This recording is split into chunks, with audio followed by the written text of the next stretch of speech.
Now we start with a disaster averted right before the holidays. 2 children are alive after they fell through the ice at Quail Lake, and it's all thanks to quick thinking from 4 bystanders who were just out enjoying their day at the lake.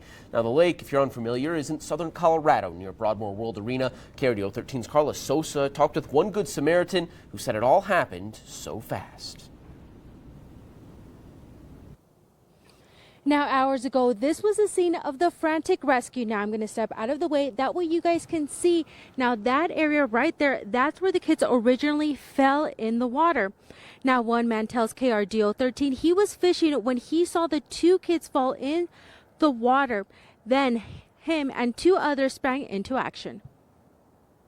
Dropped my stuff, dropped my fishing pole, ran over there. Fernando Meca said it all happened so fast. Minutes after warning a family about the thin lake ice, he saw 2 children plunge into the icy water. Meca and 2 other bystanders rushed to help out the kids.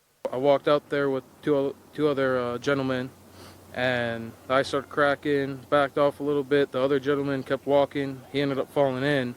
A woman who was nearby gave Meca a rope so he could help save the kids. I had the youngest kid out there grab it first because he was bobbing up and down, and so I had him grab it, and then his older brother ended up grabbing onto the rope at the same time, so I had to pull them both back. Then the man who fell in the lake during the rescue. He was still out there, and he looked like he was going into shock, and so I grabbed the rope again, threw it out there.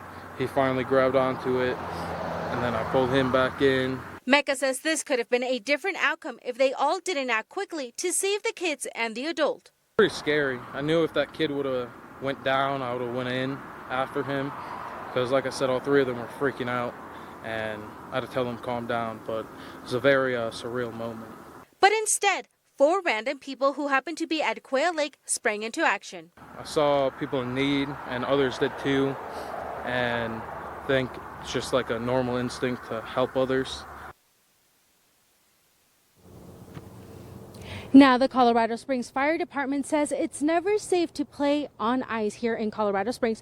And one of the reasons why is because it's not always cold enough for the water to continue being frozen. Now, we also did reach out to them to get a status on how the 2 children and the adult are doing, but we haven't heard back from them. Reporting live at Quail Lake, Carla Sosa, KRDO 13. Thank you, Carla.